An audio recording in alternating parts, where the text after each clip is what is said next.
I'm Ted with tedshealthclub.com. My goal today is to get you more excited or motivated to live a whole food, plant-based lifestyle. We're going to hear a short talk by Eric Adams today. He's going to talk about changing our synaptic connections.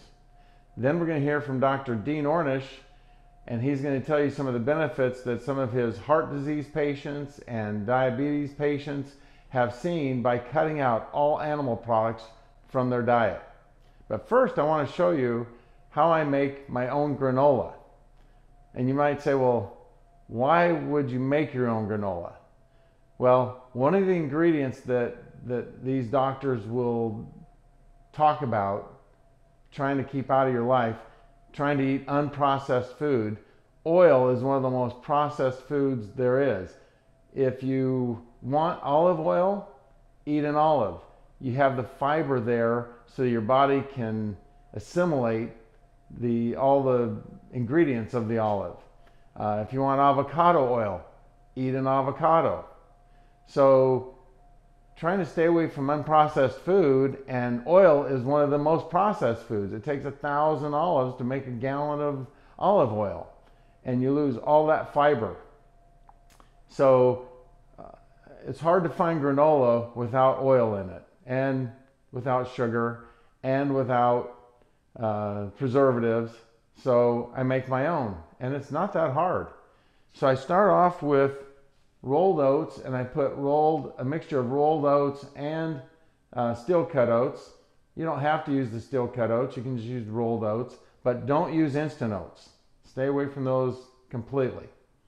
All right, then I add in some Ceylon cinnamon. Now, why Ceylon cinnamon? Ceylon cinnamon is a healthier form of cinnamon. If you can't remember the name Ceylon, when you go into the health food store, because most grocery stores aren't going to have it, don't buy this at your local grocery store. Go to a health food store and ask them, where is your healthy cinnamon? They'll know exactly what you're talking about. Then I throw in some hemp hearts and some flaxseed, ground flaxseed. And the reason that I add these into my granola is because I don't take fish oil pills. Again, fish oil pills are processed, and I want to stay away from processed foods. What am I taking fish oil pills for? Omega-3. Well, I can get away from the saturated fat of fish oil pills and the oil in it by eating ground flaxseed, chia seeds, hemp hearts. Omega-3s are not that hard to come by, so I don't take any fish oil pills. All right, then the next ingredient I put in are cranberries and chopped dates. I try and eat 1 or 2 dates every day if I can, or if I'm around it. Sometimes I'll put a little bit of almond butter in the middle, and the almond butter that I use, I go to Winco or a health food store where they have a grinder, and they just put almonds in the top, and almond butter comes out the bottom. And so there's no preservatives, no added oil to it, and I think it's delicious. I'll put a bit of that in between a date, and that's a treat. Okay, then you need something to kind of stick the granola together. So you can use maple syrup. I use pure maple syrup. Today on my granola, I used organic molasses. If you're low on iron, maybe try the molasses and see if you like that, because molasses is a good source of iron. And then what I do is I throw it in the oven on a cookie sheet for about 30 minutes at 300 degrees.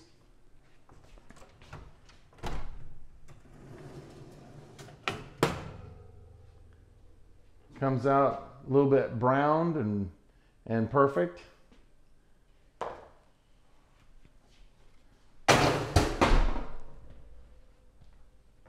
I forgot about the coconut. I use unsweetened coconut in there. I'll put some in a bowl. I'll cut up apples in there, put on some almond milk or oat milk. Another day I'll have blackberries, blueberries, raspberries, bananas. I mean, to me, it's like dessert for breakfast or lunch, whenever you choose to eat it. I eat it about noon because in the morning I always have a green drink, which is wheatgrass, cucumber juice, and celery juice. That's what I drink in the morning because I try and go 18 hours a day. So I have a restricted eating window where I try and eat from about 12 to 6 in that range, so that I'm going from 6 until noon without eating, so that my body doesn't have to produce any insulin for 18 hours. It makes you more insulin sensitive and keeps your A1C down, which is a test to see what your blood sugar level is. So this is something that we will eat at least twice a week, and then maybe another day or two we'll have overnight oats, which I did a video on last month. So this is just a great way to eat healthy and feel good about what you're eating and feel good after you're eating. Now, you might wonder, why do I have these chocolate strawberries out? You want to talk about a guilt-free dessert. I dipped these chocolate strawberries in extra dark chocolate chips that are 63% mixture. You can get some mixtures up to 70, 75% dark chocolate. And so, you know, these are a fun treat to have after dinner or after lunch, whatever. But you don't have to feel too bad about them. It's strawberries and dark chocolate, so it's an idea for you. All you do is melt the chocolate and dip the strawberries in, put them in the fridge, and you've got dessert. Okay, so I'm going to turn the time over to Eric Adams right now, the mayor of New York City, and then I'll be back. This has been an amazing journey for me and the entire concept of wellness. And if I can, for just a moment, part of the discovery, because once you start peeling back the onion, you start going deeper and deeper. And I think what Dr. Riley stated really hits home. There's this concept that many of us are not aware of. Do you know that psychiatrists were the only doctors that never examined the organ they were attempting to fix? If you were a cardiologist, you looked at the heart. But psychiatrists never did that. Neuroscientists came forward, and using technology, they were able to actually look at the brain, and they partnered with psychiatrists, and they were able to see how the brain actually operates. And in the process, one part of that discovery is something that's called synaptic connections. Synaptic connections are so significant because every time we learn something new, neurons connect. And so you go from knowledge to thinking to doing to being. Being is when it becomes a habit that remains with you forever.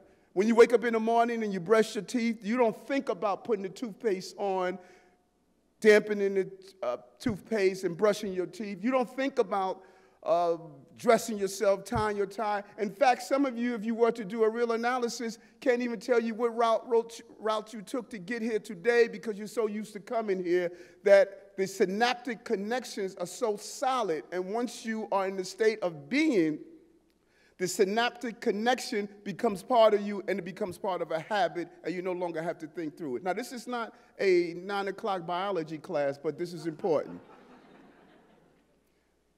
These synaptic connections, these neurons that go off in our brain, we have more electronic pulse in our brains than all of the cell phones that takes place globally daily. Those synaptic connections, learning how to ride a bike, you create these synaptic connections of balancing yourself, of pedaling, of moving. You can learn something incorrect and then learn it correctly, so you have to disengage the synaptic connection that taught you something incorrect, and you start a new synaptic connection that teaches you how to do it correctly. We don't have a healthcare problem. We have a synaptic connection problem. We were raised year after year, life after life, on our eating habits that taught us how to eat habits that is causing the diseases that's impacting us. So if you go into a hospital and Dr. Riley give you a prescription of telling you the things that you need to do to be healthy, and you're used to the synaptic connection of the fried food, of the junk food, of the McDonald's, of all those things that you need to do, that you celebrated during Thanksgiving and Christmas, and grandmother gave you a recipe that you handed down to your children, you created these synaptic connections, and you went from thinking to doing to being, and now this is part of you. If we don't have in medicine methodologies to disengage the synaptic connection of unhealthy behavior and have new synaptic connections of healthy behavior, then we're not going to fix the problem. That must be built in the conversation. And what is interesting about the synaptic connection, remember, when you learn how to ride a bike, you didn't do it correctly the first time because that was only the connection. The connection becomes fostered when you do it repeatedly. Now you don't think about getting on the bike and saying, balance myself, pedal, steer. You don't think about it because you went from thinking to doing to being. So, when I was told I was diabetic, when I lost my vision in my left eye, was losing in my right, when they told me I had permanent nerve damage that was irreplaceable, when I had an ulcer, high cholesterol, high blood pressure, all of the things that I looked fine physically, but I was breaking down and I didn't take an internal self-D. When I spoke to my doctor had a synaptic connection from medical school that said, diabetes, prescription, give him insulin. So when I went to the 5 other doctors in the city, all experts, all with prestigious degrees, but they all came from a place where the synaptic connections were telling them diabetes, prescription, insulin, heart disease, prescription, statin drugs. They had a synaptic connection from their training that only told them the way to deal with the health issue was through the prescription pad. And even if they thought you're supposed to modify some of your eating behavior, the reality was that their synaptic connection wasn't strong enough to tell them that is where the majority of our energy should go. And so if you are a nutritionist, want your patients to do better and eat better, but the reality was that even in some of the philosophies of nutrition in this country, it's about eat leaner meat, eat chicken instead. One of the highest areas that you have salt contents, it's all right to eat a few eggs. All the food that we were telling people to do was feeding the diabetes. And when the decision was made that, Eric, listen, be scientific in how you approach diabetes. Go to Google and Google reversing diabetes. That's when I started the journey of reversal. And finding doctors like Dr. Esselton and Dr. Greger and some of the great doctors, Dr. Katz, who's here today, Finding those doctors who disengaged the synaptic connection that told us we couldn't reverse disease allowed me to disengage my synaptic connection and reestablish new synaptic connections, and was able to reverse my diabetes, reverse my blindness, reverse my nerve damage, reverse my cholesterol level, reverse my lifestyle. Not only did I go from looking good outside, but I started to heal inside. I tell people all the time, I don't have a six-pack, I have a case. My body is solid right now. But the journey didn't stop there. 79-year-old mother. 79 years of a synaptic connection of eating a Southern diet similar to the Caribbean diet, similar to the Hispanic diet, similar to the East Indian diet. All of us have these same diets. When I went to Mom and said, Mom, listen, you can turn this around. After 79 years, 15 years of being a diabetic, 7 years on insulin, 2 months after taking her synaptic connection and creating a new one, she calls me and says, baby, I'm off insulin. The doctor took me off insulin. 2 months.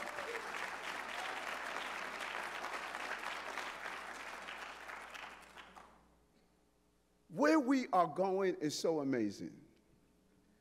Because not only are we healing individuals, but chronic disease hijacks your life. Every one of you in this room knows someone who is going through a chronic disease. Every one of us. Thinking about hospice care, nurturing a girlfriend through breast cancer, dealing with a family member who's going through prostate cancer. I just lost my dad 2 years ago from prostate cancer. My sister just went through breast cancer. My other sister just lost her kidney. All of us can sit back and write the biography of the family members who are going through a chronic disease. Your presence here today is part of the revolution of medicine that's taking place across this entire country.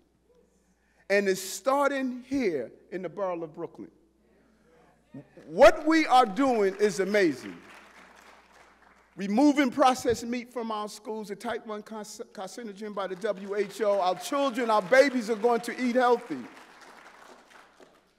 Moving towards a vision of hydroponics, showing young people how to grow food in their classroom. There's no reason that every school building in this city can't have a rooftop garden while children can grow the food and serve it in their cafeteria. Starting the plant-based program at Bellevue Hospital. This is amazing what we're doing. The oldest hospital in America has the first plant-based unit where we are going to use reversal of diseases thanks to people like Dr. Katz and others.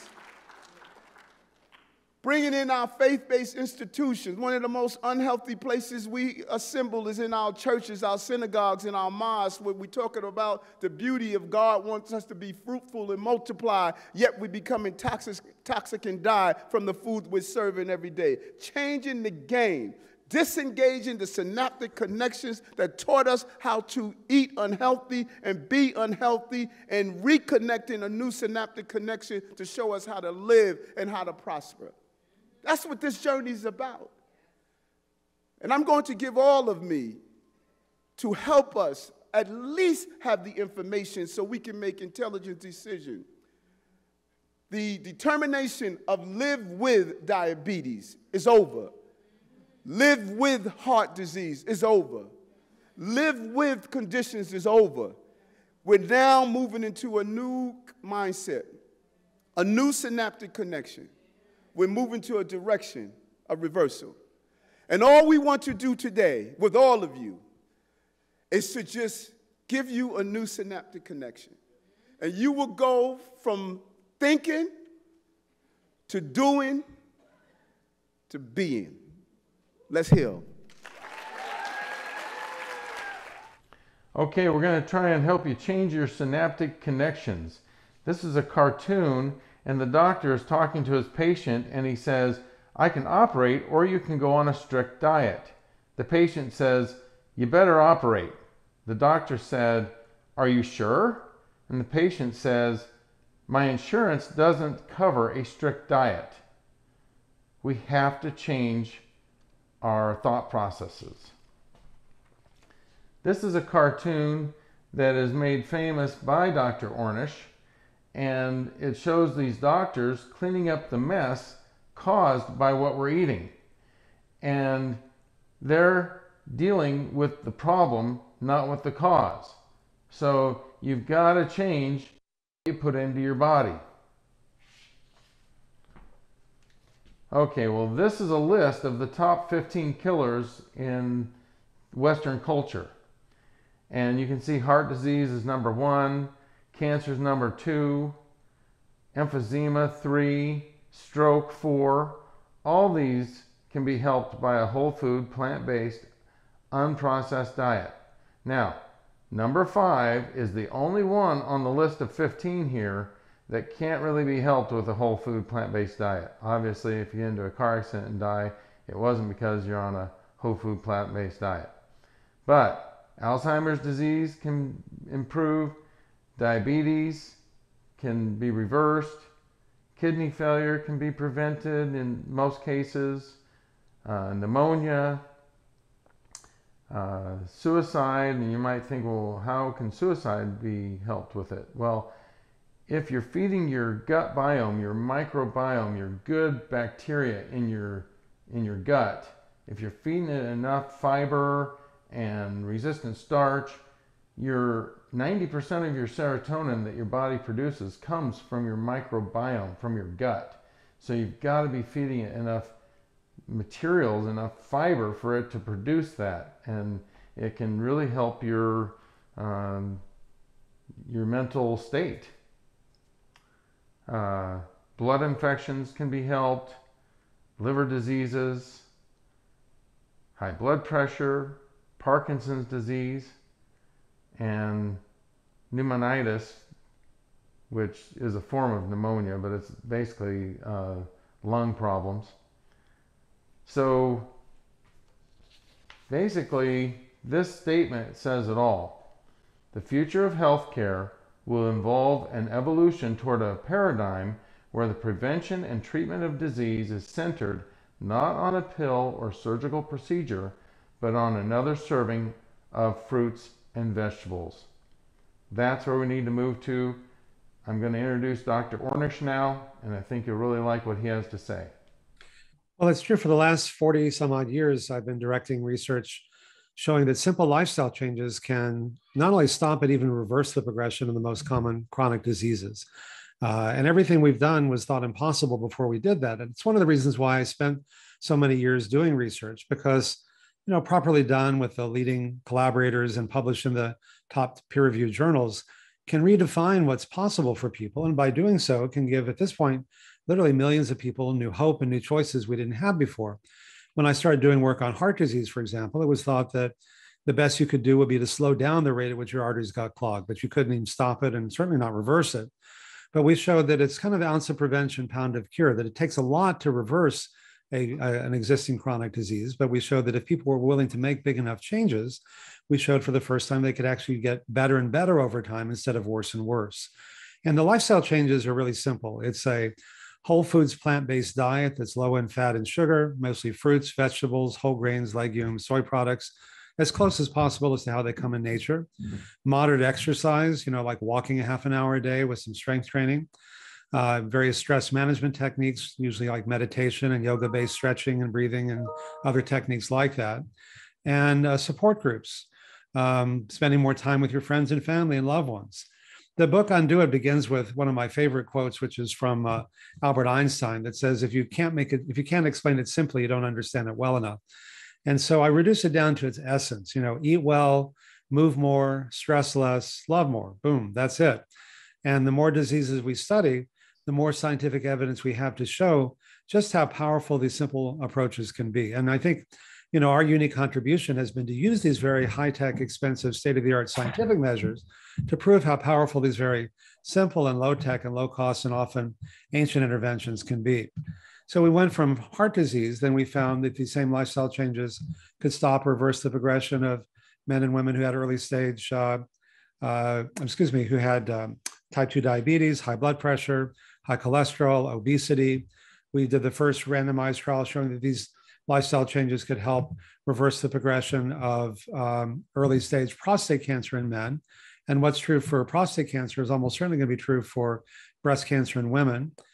We found that we did a study with Craig Venter, who was the first to decode the human genome, showing that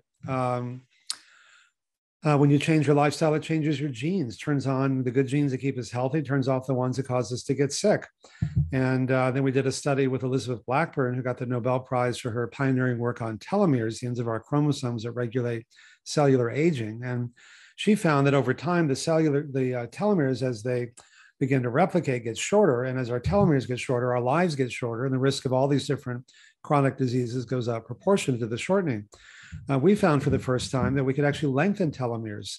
And when the Lancet published this, they sent out a press release and they called it reversing aging at a cellular level. So I began to wonder, like when I reflected back on all these 40 years of doing these studies, with all this interest in personalized medicine, why is it that these same lifestyle changes could reverse so many different chronic diseases? And I was trained, like most doctors, to view heart disease and type 2 diabetes and prostate cancer and so on as being fundamentally different diseases, different diagnoses, and different treatments. But I realized that they all share the same underlying biological mechanisms, things like chronic inflammation, changes in immune function, overstimulation of the sympathetic nervous system, oxidative stress, changes in the microbiome, the 100 trillion cells in our gut, in telomeres and gene expression and angiogenesis and so on. And each one of these biological mechanisms in turn is directly influenced by what we eat, how we respond to stress, how much exercise we get, and how much love and support we have. Again, eat well, move more, stress less, love more. And we're now in the midst of doing the first randomized trial to see whether these same lifestyle changes might stop or reverse the progression of men and women who have early Alzheimer's disease. I think we're at a place with Alzheimer's very reminiscent of where we were with heart disease 40 years ago. In other words, the same biological mechanisms affect both diseases. What's good for your heart is good for your brain and vice versa. Less intensive lifestyle interventions 40 years ago slowed the rate at which your arteries got clogged. We found more intensive ones could unclog them.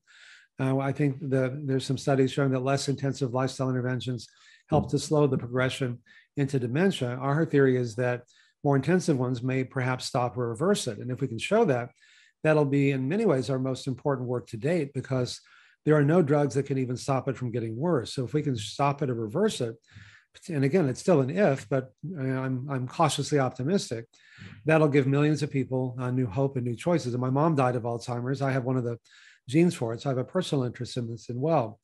It also helps explain why you find what are called comorbidities. The same person will often have many diseases. They'll have heart disease, diabetes, high blood pressure, high cholesterol, be overweight, because again, it's the same disease just manifesting in all these different forms. And so by changing these underlying causes, we find that a wide variety of these conditions can not only be stopped, but often reversed, and much more quickly than we had once thought possible. It's amazing that the Ornish diet has been voted, I believe, for the last 11 years by U.S. News and World Report as the #1 diet for heart health. But as I listen to you talk, it's really the #1 diet for all health.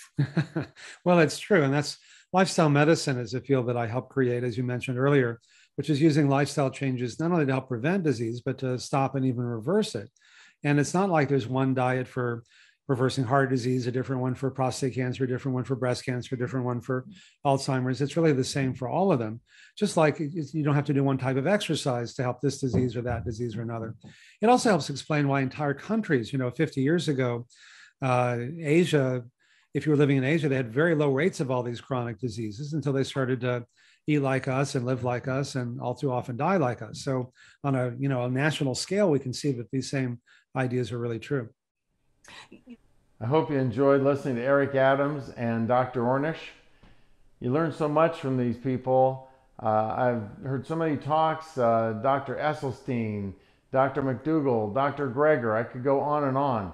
These talks have changed my life for the better. I hope they'll have an impact on your life. By the way, don't be afraid to make your own plant-based milk. It's so easy.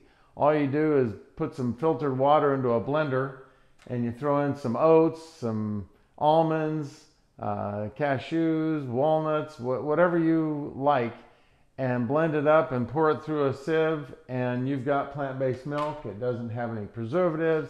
It doesn't have any emulsifiers in it, so it's even healthier for you. Well, I just want to wish you a happy, healthy, whole food, plant-based lifestyle. You've got to try this.